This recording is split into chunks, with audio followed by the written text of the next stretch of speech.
نحمده ونستعينه ونعوذ بالله من شرور أنفسنا ومن سيئات أعمالنا أما بعد فأعوذ بالله من الشيطان الرجيم بسم الله الرحمن الرحيم واصبر نفسك مع الذين يدعون ربهم بالغداة والعشي يريدون وجهه وعن ابي موسى الأشعری رضی اللہ تعالی عنہ ان النبي صلى الله عليه وسلم قال إنما مثل الجليس الصالح وجليس السوء كحامل المسك ونافخ الكير فحامل المسك إما أن يحذيك وإما أن تبتاع منه وإما أن تجد منهم ريحا طيبا ونافخ الكير إما يحرق ثيابك وإما أن تجد منه ريحا منتنا متفق عليه واصبر نفسك مع الذين يدعون ربهم بالغداة والعشي صبر کا راٹنگ کزان دا کسان سره چې بلی رب پر سبا بیگا یریدون وجهه چې دی فقط د الله رضا غواړي بل څه مقصد نه وي سورۃ کہف آیت نمبر 28 ابو موسی اشعری رضی اللہ تعالی عنہ فرمائی کہ بے شک نبی صلی اللہ علیہ وسلم فرمایل انما مثل الجلیس الصالح وجلیس السوء چې د بد مجلس او د بد مرګري او د ښه مجلس او د ښه ملګري مثال کم حامل المسک و نافخ الکیر ان کی د مشکو د بارون کی او د بنی د اور د بنی د وهرن کی بشانتی ده فحامل المسک اما ان يحذيك چاسه چې مشکور سره دی یا به تعالی تیاسی در کی و اما ان تبتاع منه او یا به ته پیسو باندې واخلې و اما ان تجد منه ريحا طيبا او یا قدام نبی تعالی درم نکی ساسره پیسې هم نه وي نو خوشبوئی خو به در باندې ولګي ونافخ الكير او هغه د اور بنې جوهي د وسپنې د پاره اما يحرق ثيابك یا به جامې وسيزي و اما ان تجد منه ريحا منتنا یا به داغه ته صحابوي چې کوم دین محسوس کې ابرا کې اندر دن بلاړ شو تابا دن خپو پریشان کی صحیح بخاری و مسلم حدیث د نیکانو خلق صحبت او دعوی زیارت او ملاقات داغي ذکر نبی علیہ السلام ته حکم دی قرآن کی چې واصبر نفسك مع الذين يدعون ربهم بالغداة والعشي دی کې ډېر لوی اشاره ده د اهل خیر پته نه لګي د اهل خیر د پاره دانه دي چې ظاهري ډانچې دغه برابرۍ کله کله بداسي چې وتا ته بیکاره غون د ښکاری خو او ډېر اوچت انسان او چې شریع انداز باندې برابرۍ لږ فرض کې وسړی دی هغه ډېر د خلکو په نظر کې نیک دی خو خلک راځي هغه د سجدي کوي هغه د سرونه کته کوي پورته کوي او هغه نه منع کوي او نه دی انکار کوي غل ناس دی نو دې سړی تل چې دا کفر او شرک دی دا نه د الله ولی دی او نه بزرگ دی او نه پیر دی او نه عالم دی او نه محدث دی او نه کې د ولایت سنه خشته ولی دی ته وای نمبر 1 ولی چې عقیده برابرۍ د ولایت لپاره شرط دار چې دا عقیده برابر نه دی ولی نشي جوړه دی ډېر شیطان ور دی بیا رته عمل د قران او د حدیث مطابقي بدعتي سره ولی نشي جوړه دی چې په شرکیات کې اخته وي او په بدعات او رسومات کې اخته وي د ولایت مرتبه ته چرته نشي رسیدي د ولایت مرتبه ته چې خلک رسیږي ناغه په مسلمانۍ رسیږي چې د مسلمانۍ کارونه یې بږي په دې وجبانی اخون دروازه بابا چې دین فرمایي دا کتاب د تذکرۃ الابرار والاشرار اخو خلقو په نظر د پښتنو کې غورځولې دی او ځکه غورځولې دی چې بدعتانو د هغه زمانې چې دی نو د پیر بابا او د هغې د دې مرید خاص پروپیګنډې کولې، کله په مغولو پسې لګاو، کله دې جاسوس جوړو، کله دې څه جوړول، نور هېڅ عیب یې نه و سوا د دې چې موحد و. په دنیا کې د نبي علیه السلام څه عیب و؟ نبی علیہ السلام چې کله د عربو د رسم و رواج د عادات و ناستی پاستی سکوت اختیار کړو سې نه ویل، ځکه چې هر پیغمبر د پیغمبرۍ د اعلان نه مخکې ځان ته مسلې نه جوړوي، د اعلان نه مخکې مسلې نه جوړوي. اول ماحول برابر کې نو بیا به کار روانېږي. نو 40 ساله پورې په پیغمبر پابندي، هغې ته فرشتې راځي خو وحي نه راوړي، لہذا هغه ته دا حکم وي چې ته به څه نه وې. 40 ساله پورې هغه د دغې خلقو د دغې نظریې د هغوی د کفر او د شرک په زړه کې سخت نفرت کو، سخت نفرت، لیکن برای راست اعلان ونه کو. 40 سال چې کله پوره شو نو ورته انذر عشیرتک الاقربین، اوس دې ډېره کوي ته وخېږه، اوس خلکو ته اعلان وکړه. اوس تاسو په خپله سوچ وکئ چې په نبي علیه السلام کې څه کمی و. امین هم دی، صادق هم دی، سیرتن صورتن خیسته دی، سیرتن صورتن پاک دی، اعتقادي عملی لحاظ سره پاک دی، نه چاته کنځلي کړي دي، نه چاته ردي بدي ویلي وي، نه په هغه 40 سال کې چاته خیري کړي دي، نه چاته ضرر رسولی دی، نه چاته معاملاتو کې چې کومه دی نو څه داسې کمی زیاتې راغلی دی، نه د مشر چېرته بې ادبي کړې ده، هېڅ هم نه دي کړي. د مشر نه واله تر کشر پورې او د نارینه نه واله تر زنانه پورې او د آزاد نه واله تر غلامو پورې ټول خلکو صفت کو. هر یو انسان بی اختیار امین او صادق ورته ویلی. دغه ابولهب چې د نبی علیه السلام تر د ابوطالب صاحب نه کم په هغه نه خفه کېدو، بلکې د 40 سال نه مخکې د دې اعلان نه مخکې ابوطالب صاحب نه ابولهب زیات خفه کېدو. ابولهب چې رسول الله څومره عزت او قدر کولو په دې 40 سال کې دننه داسې بل چا نه دی کړی. تر هغه وخته پورې به کېناستو نه، تر کم وخته پورې چې نبی علیه السلام به دا په صادر باندې ناست نه و. تره مشر تره ابولهب خو چې کله شرک او کفر وکړو، بغاوت یې وکړو، نو داسې په نفرت کې راغی. نور ګوره د شرک او د کفر په حالت کې چې رسول الله اعلان نه وکړ، ابولهب ډېر ښایسته سړی و. ابولهب خو ته وایم ځکه ډېر چالاکه، ډېر خلور جبور انسانو. نبی علیہ السلام به چې کله راغی محفل ته، نو تر هغه وخته پورې به هغه نه کېناستو چې دی به ناسته په صدر باندې نه و. کومه وخته پورې به هغه روټۍ رسول الله نه شروع کړې، نو هغه به په کور کې روټۍ نه خوړه. څه شو زما وراره اراولئ؟ نو چې کله به نبی علیہ السلام راغی نو بیا به هغه روټۍ شروع کوله. دومره قدر یې کو، عزت یې کو. څه چل وشو؟ یو دم یو ټکي بیان سره هر څه خراب شو. امین او صادق نه نعوذ بالله ساحر او جادوګر جوړ شو. د امین او صادق نه چې کوم دی کذاب جوړ شو، شاعر جوړ شو. د امین او صادق نه نعوذ بالله لیونی جوړ شو. بیا هغه تر دی، هغه محبوب تر دی، هغه خپل صادره چې تو خورو، هغه انسان دی په کاڼو باندې وړي، فنا ولا نه ورکوي. بیا چې څوک مخالفت کوي دی ورسره ټول مخکې مخالفت کوي، نو څه فرق و؟ څه وجه وه؟ صرف یو وجه، لا اله الا الله، توحید، ایمان نه. د ایمان پته نه لګي. ابو طالب صاحب ځان ته کره ایماندار وایو، عبدالمطلب صاحب ځان ته کره ایماندار وایو، ابو جهل ځان ته کره ایماندار وایو، هندوان ځان ته ایماندار وایي، سیکان دار چې خپل ایمان دی. د ایمان څه پته لګي؟ هغه اندروني شی دی. لیکن دا خبره چې بت ته سجده مه کوه، قبر ته سجده مه کوه، مزار ته سجده مه کوه، بابا ته سجده مه کوه، پیر ملنګ ته سجده مه کوه، استاد شاګرد ته سجده مه کوه، پیر مرید ته سجده مه کوه، ګټې لوټې ته سجده مه کوه. دا خطرناکه خبره ده. او الله تعالی چې کوم خالق، رازق، مالک، حاکم دی، قادر مطلق ذات ته، هیڅ چاته محتاج نه، ټول مخلوق هغه ته محتاج دی. دا ډېره غټه خبره ده.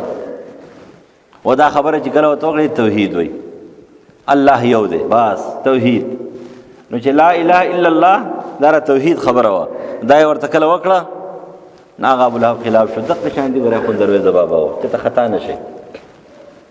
اخوندرویزه بابا ر توحید پرچار کولو، او دغه په مقابله کې چې کوم نور پیران ملنګانو هغه د بدعاتو پرچار او د شرکیاتو پرچار یې کولو.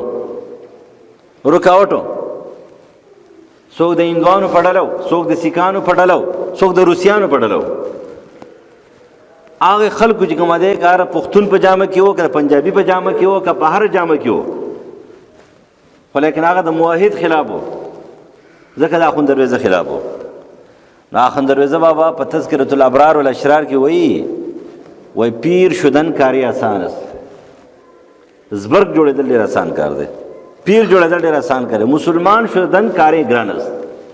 مسلمان جوړېدل ډېر ګران کار دی. نو ولی به مسلمان یې، ولی دی ته وایي چې کم شی چې کوم دی ته نور مخلوقات دپاره ناروا او حرام دی، به د ده لپاره هم حرامي. کم کار چې د نور مخلوق دپاره حرام دی، ناروا دی، ناجایز دی، نه به د ده لپاره هم ناجایز دی. بل ته سر ښکته کول چې شرک او کفر دی، نو ده ته سر ښکته کول هم شرک او کفر دی. د بل نه معبود جوړول چې هغې باندې خوشحالي جهنمي دی، نو ده نه معبود جوړول دی پې خوشحالي دیم جهنمي دی. نو د ولایت دپاره شرط ګورې عقیده ده او اسلامي ډانچه ده چې دی په اسلامي ډانچه باندې برابري. او ګیره صفا خرولې ده، تاسو پنجاب کې لاړ شئ که نه، ستاسو پیران دل دي که نه، ګیره صفا خرولې ده او ولي د زمانې دی، مون نه کوي او ولي د زمانې دی، د جمع مون نه کوي او د ولي د زمانې دی. عجیبه غوندې کار دی. منختې او نظراني چې کوم دی روانې دي ولي د زمانې دی، د قرآن او د حدیث خلاف روان دی ولي د زمانې دی، چرس او پاوډرس کلی کېږي دا ولي د زمانې دی. دا عجیبه غوندې کار دی. شرک او کفر کې اختره ګډا چې کوم دی په محفل کې روان نه ده، په مزار کې ټوله شپه ورځ ګډېږي، رباب او ستار چې کوم دی روان دی. او د نبي علیه السلام په جومات کې نعوذ بالله رباب او ستارو، د ابوبکر صدیق او د حضرت عمر په مجلس کې به رباب او ستار چې کوم دی تاوېدو، نعوذ بالله صحابه به نبي علیه السلام ته چاپېره تاوېدل، کعب غلې ورته ناستو، پیغمبر ورته خبرې کولې دا کوئ دا مه کوئ، دا کوئ دا مه کوئ. مانځله چې کوم دی نبي علیه السلام مانځله پاتې کېدو، دوو کسانو نیولی دی، هغه په خپې په ځمکه باندې راکاږي، داسې کلي راکاږي، لیکن نبي علیه السلام ځان جومات ته رسوي، ابوبکر او عمر ځان جومات ته رسوي، دی دلته ناست دا ولایت نه دی. لہذا نیکان خلکو ځه کم خلک چې د قرآن او د حدیث ماهر دي دا اولیاء الله دي، کم خلک چې د قرآن او د حدیث چې کوم پرچار کوي دا اولیاء الله دي، کم خلک چې قرآن واقعي خبره ده، شیخ القرآن او شیخ الحدیث چې شاذ و نادر نشو ویلی، نو اکثر چې دی هغه د قرآن او د حدیث مطابق زندگی تیروي، په ماحول کې د شرک نه ځان ساتي، توحید پرچار کوي، د بدعاتو نه ځان ساتي، د سنت چې کوم پرچار کوي او د هغې قیام کوي. نو داسې نیکانو خلکو خواله تلل، د هغې سره ناسته پاسته کول، د هغې نه دعا غوښتل د ژوندونه، دې ته ویل کېږي څه شی ولایتو. نو فرمایي ابو موسی اشعری رضی الله عنه فرمایي د نیکانو خلکو د نیک انسان صحبت. نو که فرض که ته په مجلس کې کېناستلې نو یا به تعالی خیراتي دې څه درکړي، کله کله به چې دی نه خیراتي داسې درکړي ستا به فکر هم نه وي، ته به زده کولو دپاره راغلی هم نه یې، هغه د خولې نه به داسې خبره وځي چې یو دم به ستا په دماغو کې راشي.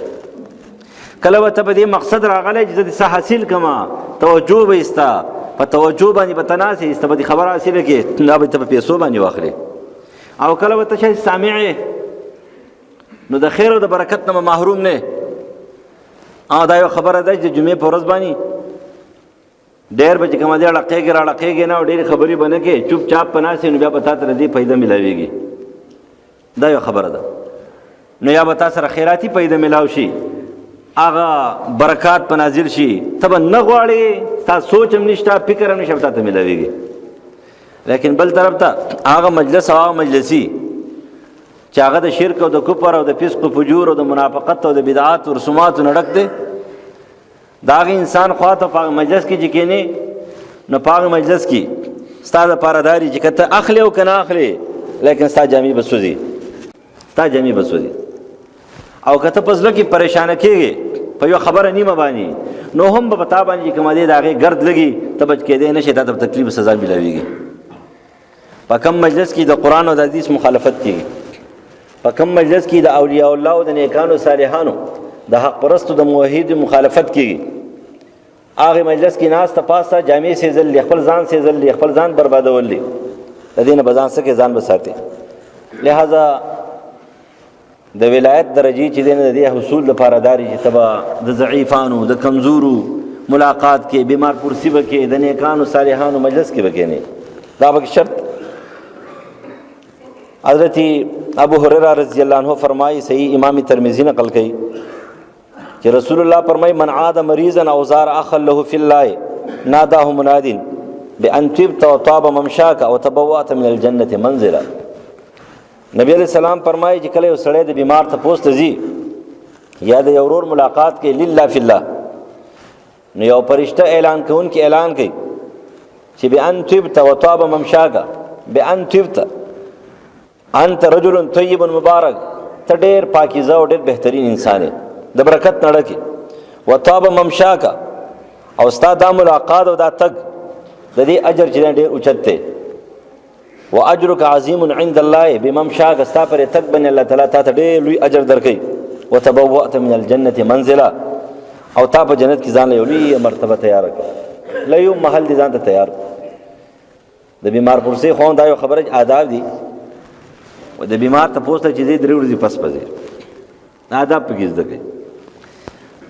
دویمه خبره پکې دا ځکه د هغې وجه دا کله کله ځان هسې سړی خفه کړي، نو دا یو ورځ بیماري دو ورځې بیماري دا ته شی ځان خفه کولی، لکه ابراهیم علیه السلام چې ځان خفه کړی انی سقیم، بیمار نه و نه دروغ ویلو، په حدیث کې چې راغلی د خلکو په نظر کې چې ښکارېده، نور هغه توریه وه، طبیعت یې خراب و چې خلک بت پرستي ولې کوي، خلک چې کومه دی نو د اختر د بت پرستۍ دپاره ولې مناوئ، نو ځکه ویله چې انی سقیم، زه متحیر یم، زه بیمار یم، زه پریشان یم، زما طبیعت خراب دی، طبیعت مې ولې خراب دی، بار چې کومه دی شرک او کفر ته خلک چې کومه دی روان دي، ګټو لوټو ته چې کومه دی خلک سجدې کوي، د نورو ستورو بندګي کوي، او الله خالق او رازق او مالک او حکیم دی. نمرود خو چې دی دا بندر کمزور عاجزه دی، څنګه ځان ته رب وایي، نو دې خبرو د هغه دماغ د هغه زړه پریشانه کو، نو څه ویل انی سقیم، زه بیمار یم، زه ستاسو متحیر فی امورکم، امام رازی وایي ستاسو په امور کې متحیر یم، پریشان یم،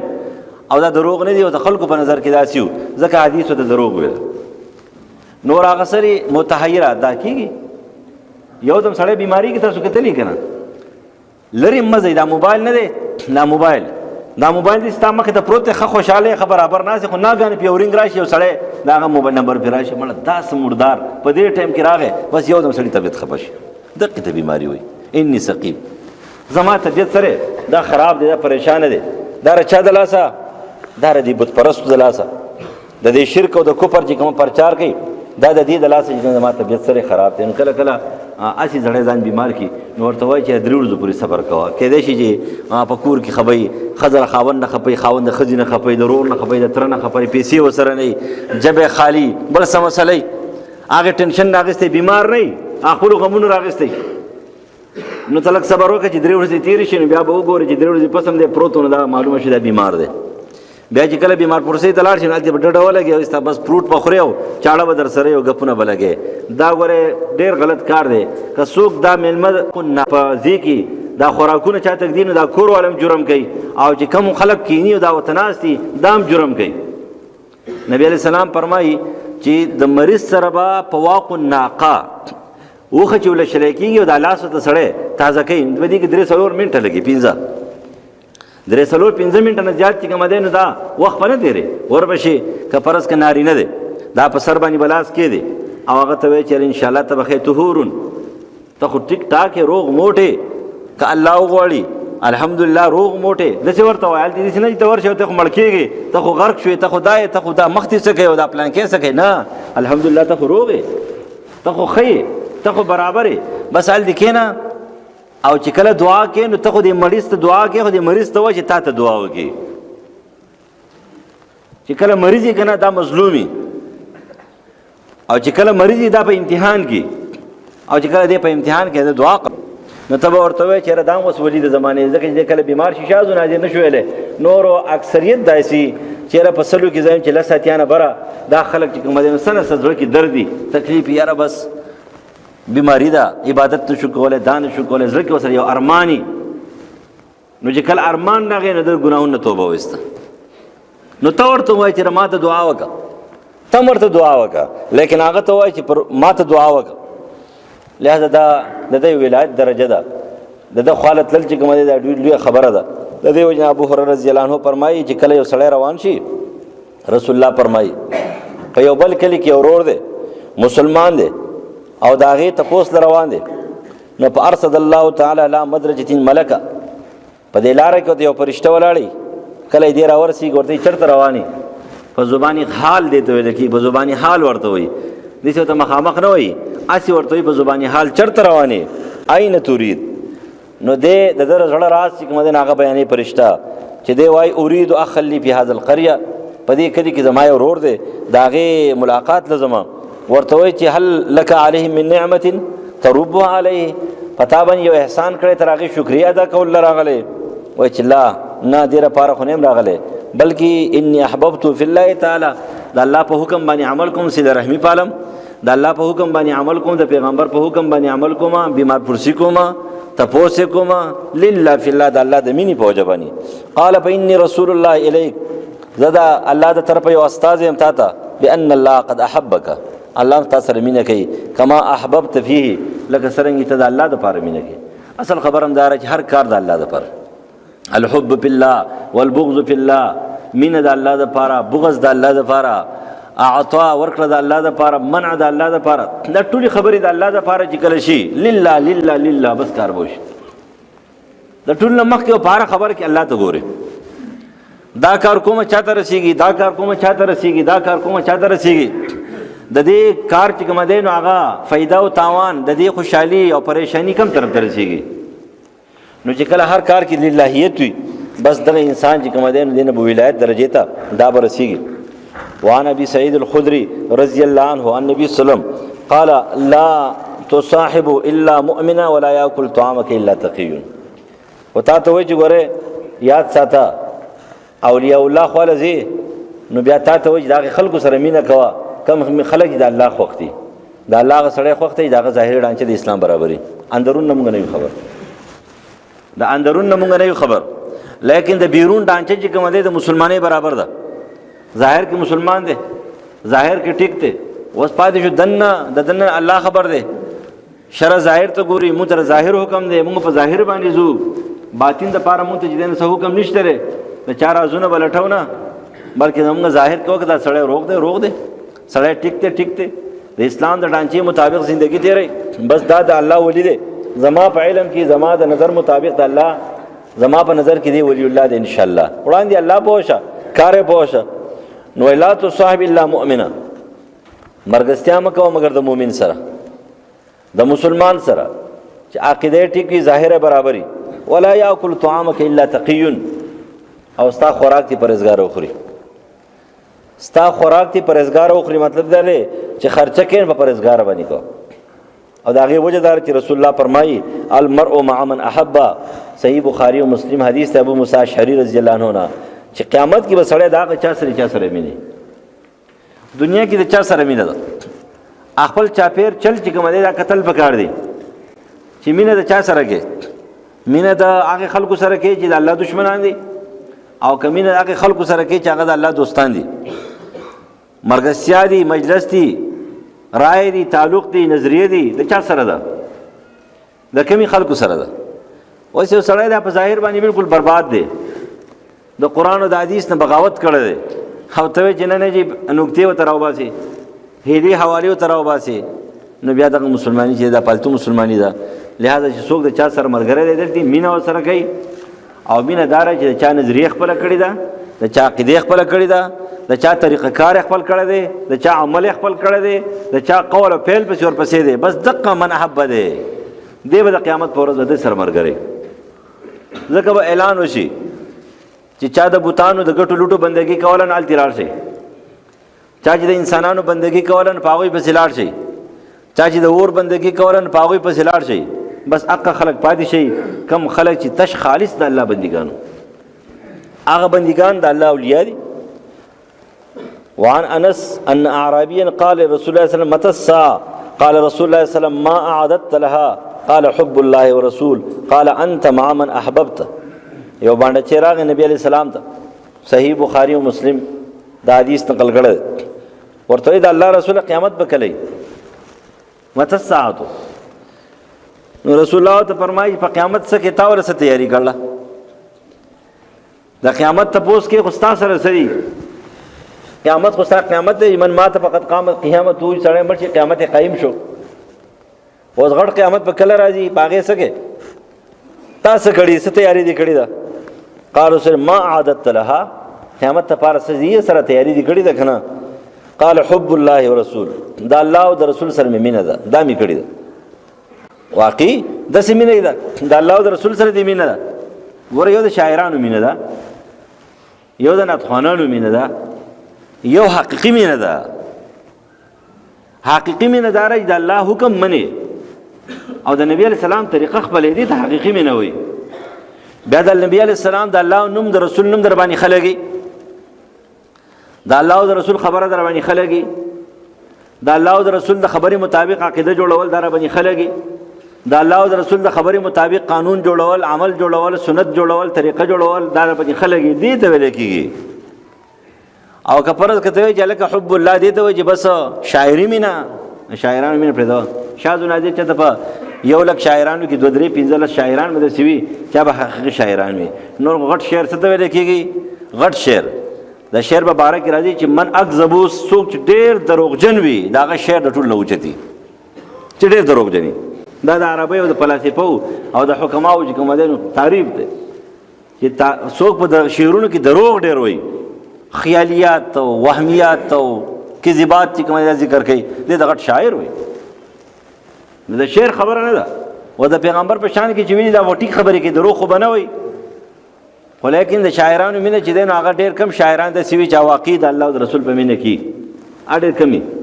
اچھا د پخوا نه به اوس خو ټول چې کوم دی د ګټې پیسو د ګټلو دپاره چې کوم دی هر څه کوي، ټول پیسې ګټي، د دنیا د ګټلو دپاره چې کار روان دی. نه، حقیقي مینه وي. نو بیا که شاعر دی او که غیر شاعر دی چې حقیقي مینه وي. حقیقي مینه دا ده چې د الله حکم، د پیغمبر طریقه، سنت دا په هر شیز اوچته ګڼي، په هر شیز باندې. که دې مخې ته بیا مال راځي، که دولت راځي، که عزت راځي، که پارټي راځي، که مسلک راځي او که خلق راځي، که قوم راځي او که نسب راځي، او که دا بیا تکلیف وي او که مصیبت وي او که پریشانی وي او که دا خوشحالي وي، بس یو الله او یو رسول، وړاندې پکې نه چلېږي. او دا نمونه تاسو ته په سلفو کې ملاویږي، په صحابو کې. چې کله تاسو صحابه زندگی ګورئ نو د هغوی مخې ته د الله او د رسول د عقیدې او د قانون او د دغې مخې ته هر څوک چې راغلی دی پرېښی دی. مال یې پرېښی دی، دولت یې پرېښی دی، وطن یې پرېښی دی، خاندان یې پرېښی دی، مور پلار یې پرېښی دی، ښځه بچي یې پرېښی دي، هر څه یې پرېښی دي. بلکې تر دې پورې چې خپل هر څه قرباني کړي، عزتونه هم قرباني کړي. ولیکن هغوی د الله او د رسول د خبرې نه اخوا بل طرف ته نه ایتلي. دقې ته ویل کېږي حقیقي محبت، دقې ته حقیقي مینه ویل کېږي. لہذا وایي تا قیامت لپاره څه تیاري کړې ده؟ قیامت په کله راځي؟ تیاری دې څه کړې ده؟ حب الله او رسول، د الله او د رسول سره مینه. قال انت مع من احببت. بیا خو تر هغه چا سره به یې چا سره مینه کې دنیا کې. اوس په دنیا کې ستا د الله او د رسول سره مینه ده، هلته به خو ته هم د الله او د رسول سره او د الله او د رسول ملګری چې په جنت کې. څوک د الله او د رسول سره چې مینه کوي نه به جنت ته ځي او بل طرف ته نه ځي. عبدالله ابن مسعود رضی الله عنه فرمایي، صحیح بخاری و مسلم نقل کوي چې رسول الله فرمایي المرء مع من احب. فقال يا رسول الله، جاء رجل الى رسول الله قال يا رسول الله كيف تقول في رجل احب قوما ولم يلحق بهم. وإذا الله رسول یو سړی دی چې هغه د یو قوم سره، د یو شخص سره، د یو فرد سره د هغوی سره مینه کوي، دیو سره ملاقات نشي کولی. لکه اوس فرض کوم د نبی علیه السلام د سنت سره مینه کوو، د رسول الله سره مینه کوو، صحابو سره مینه کوو، خو زموږ ملاقات خو سره نه کېږي. هغه خو پاتې شوي دي، هغه قرن و تېر شوی دی، صدۍ وه، زمانه وه، ماضي وه، مخکې تېره شوې ده. اوس ستا ورسره مینه ده، حقیقي مینه یې ده. نو د الله رسول چې یو قوم دی، خلق دي، د هغو سره سړی مینه کوي، لله فی الله، د الله دپاره کوي. نو د الله دپاره مینه به خو د هغه چا سره کوي د الله خوښي. د الله او د رسول دپاره مینه چې د نه خدای د الله او د رسول به خوښي. نو د هغې خلکو سره مینه کوي، ملاقات نه شوی، نو دا به څه کېږي؟ وایي المرء مع من احب. څوک د چا سره مینه کوي د ده ملاقات شوی دی که نه دی، د هغې خلکو سره ملګری. پیغمبر سره مینه ده، قیامت کې پیغمبر سره. صحابو سره مینه ده، قیامت کې به د هغوی سره. د نیکانو صالحانو اولیاء الله سره مینه ده، د هغوی سره وي. د دې وجې نه هغه نیکان صالحان چې د هغوی په باره کې نبی علیہ السلام پیشنګویي کړې ده، ملاو شي ورسره. لکه دا حدیث صحیح مسلم نقل کړی دی د عمر فاروق رضی الله عنه تقریر کولو، او دا حدیث بیان کو چې نبی علیہ السلام ته فرمایل چې یاد ساته. حدیث وګورئ، د مختلف روایت دي خو مختصر غوندي، چې ان خیر التابعین رجل یقال له اویس وله والدة وکان به بیاض. و یاد ساته یو سړی دی بهترین تابعی دی، رستو برازي اویس نوم دی او مور ژوندۍ ده چې مور تربیت کوي، پلار یې نشته وفات دی. وکانه بی بیازون، په هغه باندې لږ داسې د برګي ټکي دي. کله چې ستاسو سره ملاقات وشو نو د هغه نه سوال ورته وایي چې ما ته دعا وکړه. نو یو واري عمر فاروق راووتلو، یو کال یو سړی را روان دی چې وفیهم رجل ممن کان یسخر به اویس. اویس په مجلس کې روان دی حج ته. اویس قرنی رحم الله د خلک پسې ټوکې کوي، یو سړی پسې ټوکې کوي، مسخرې پورې کوي. نو چې کله فقال عمر هل ها هنا احد من القرنين فجاء ذلك الرجل فقال عمر ان رسول الله صلى الله عليه وسلم قد قال ان رجلا ياتيكم من اليمن يقال له اويس لا يدعو باليمين غير ام له قد كان بي بياض فدعا الله تعالى فاذهبوا الى موضع الدينار. دی ورته و چې دې سړي پسې تاسو خاندئ، چې کوم سړی دی په پسې خاندئ چې کمال ته رسېدلی دی، ولی د زمانې دی، تاسو په هغې پسې ټوقې کوئ. سوچ وکړئ که نه، نن چې څوک چاته ناسته پاسته ډېره کوي دې پته نه لګي. سټیجونه وله جوړوي، منبرې وله جوړوي، څه وله جوړوي، څه وله جوړوي، او لګیایي او القاب وله ورکوي، علامة الدهر والقهر او پلانکې او پلانکې او پلانکې. هېڅ پته نه لګېدی خلکو. یې نیول دي دته نه چا لقب ورکو، نه ورته چا سټیج جوړ کو. خل پل روان دی. بل حدیث ته مسلم کې راځي چې خل پل روان دی، گردالود روان دی، په خاورو کې خل پل روان دی، ځان له روسو را روان دی، خلک پورې خاندي. نو چې کله عمر فاروق رضی الله عنه تپوس هغه وکړو چې تاسو کې ویش ټول چې هغه دی، نو حضرت عمر روان شو، ملګری ورته اين تريد؟ وایي چېرته ځې؟ وایي زما هغې فقیر ملنګ سره ملاوېږم. دا کم فقیر ملنګ چې روان دی او دا گردالود دی، په خاورو کې خړ پړ دی، او دا خلک پسې ټوکې هم کوي، دیوانه ورته وایي. دا دیوانه ډېر پوهه انسان دی، دا ډېر غټ عالم دی، دا غټ بزرګ دی، ولی د زمانې دی. هلته ورغې او ورته وایي ما ته دعا وکړه. ته اویسې؟ ویل او ویل ما ته دعا وکړه. نو بس هغه ورته دعا وکړه. خو چې بیا یې کله وکتله چې دا ما ته څوک وایي چې ما ته دعا وکړه، نو دا خو ځانه ډېر څه غټ غوندې انسان ښکاري. نو هغه ورته وایي چې ته څوک یې؟ وایي زه د الله بنده یم عمر. ته امیر المؤمنین یې؟ هېڅ ته په ژړا شو. ته ما ته وایې ما ته دعا وکړه؟ نو هغه ورته ویل چې تا ته وایم، ستا په باره کې نبي علیه السلام دا خبره ما ته کړې ده. یعنې څومره عظیم انسان دی چې په لکاو اویسان ناجمع کې په لکاو حضرت عمر ته نه رسي. دا خبره یاد ساتئ چې د هغې زمانې دې زمانې پورې دا ټول خلک چې کومه ده نو اویس یې قریدلی شي، نو عمر فاروق رضی الله عنه شین نقطه نشي رسېدی. دا یاد ساتئ. لیکن هغه دومره عظیم انسان چې دی نو هغه حاجت و، دا هغه حاجت دا و چې زه بچ شمه، زما جنت ښایسته شي، جهنم نه بچ شم. ځان یې محتاجه ګڼو. نو چې کله محتاج و نو په هغې لاره ورپسې کېدو چې هغه کې احتیاج پوره کېدو. نو څه دی هغه ته وایي چې ته ما ته وایي ژوندو پسې ځئ، مړو پسې نه. ژوندو په مړو پسې ځئ، خو په زندګۍ پسې، عمل پسې. من کان مستنن فلیستن بمن قد مات. په صحابو پسې ورپسې شئ، د هغوی په زندګۍ ورپسې شئ، او د مړو نه وسایل مه جوړوئ. ژوندي چې دي که د هرې زمانې دي، خو د هغې نه وغواړه. ورته وایي زما لپاره دعا وکړه الله ته. نه به وایي چې پروردګاره د سره ښه وکړې، د سره دا وکړې، د سره دا وکړې. نو دا اویس قرني و چې عمر فاروق رضی الله عنه چې دی نو ته څه وایي؟ وایي ما ته دعا وکړه. دقه وجه وایي چې عمر فاروق عمرې راتلو. ابو داود او ترمذي نقل کوي، وایي ما اجازت وغوښتو د رسول الله د الله رسول زه عمرې ته ځم. وایي صحیح ده، عمرې ته خو لاړ شه، خو لا تنسانه یا اخی من دعائک. فقال کلمة ما یسرني ان لی بها الدنیا. ویل قسم دی چې دې خبرې چې رسول الله راته ویلې چې ټیک ته عمرې ته خو لاړ شه، خو چېرته مونږ په دعا کې هېر نه کړې، مونږ ته هم پکې دعا وکړه. نو دا یو جمله زما دپاره انتهایي د خوشحالۍ وه. وایي څومره چې دې جملې او دې ټکې زه خوشحاله کړی یم چې ما ته وویله، نبي علیه السلام ما ته وویله چې ما په دعا کې مه هېروه، ما په دعا کې مه هېروه. د دې مطلب ټول دا دی، دواګانې نه دي.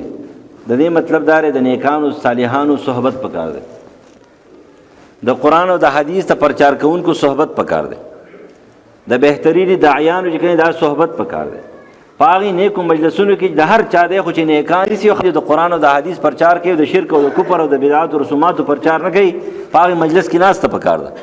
پاغي مجلس کې چې ته کېنې یا به ته راغلی په دې کې چې ته به دې څه واخلې، یا به تعالی داسې یو خبره هغه به په داسې انداز خبره وکړي چې ته به نه غواړې او ستا په دماغ کې به کښېني، او که دا نه وي نو د برکاتو نه به څه نه وي، محرومه نه یو. الله دې مونږ د نیکانو صالحانو ملګري کړي. دا یو سړي درخواست کړی دی چې زموږ څه حاجات شرعي دي او دې لپاره دعا وکړئ.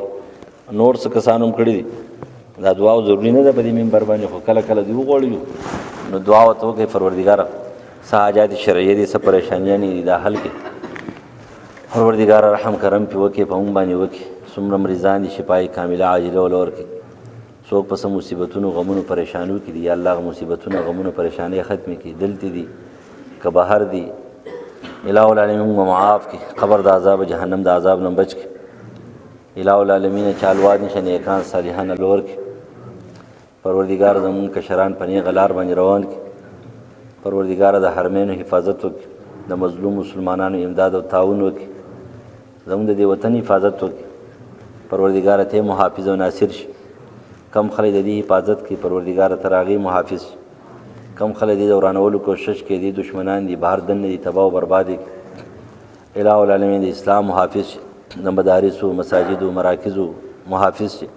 د قرآن او د حدیث پرچار چې څوک کوي کامیاب او کامران کړي. حقیقي داعیان کامیاب او کامران کړي، حقیقي مجاهدین کامیاب او کامران کړي. پروردګار زموږ د دین کار واخله. الہ العالمین هغه کار رانه واخلې ته بې راضي کېږي. دا خلکو ملګري کې چې کوم ستا خوښ دي، یا الله زموږ مشران وبخښي، زموږ کشران وبخښي. پروردګار زموږ استادان او شیخان وبخښي، زموږ مور و پلار وبخښي، زموږ د دې کلي حفاظت وکړي. پروردګار دې مشران او کشران واړه او لوی نارینه او زنانه ته دې محافظ شي، د هر قسم مصیبت او پریشانیو نه بچ کړي. یا الله موږ معاف کړي. پروردګار زموږ زندگی سم کړي، قبر د عذاب جهنم د عذاب نه بچ کړي، جنت فردوس هم نصیب کړي. اللهم ربنا آتنا فی الدنیا حسنه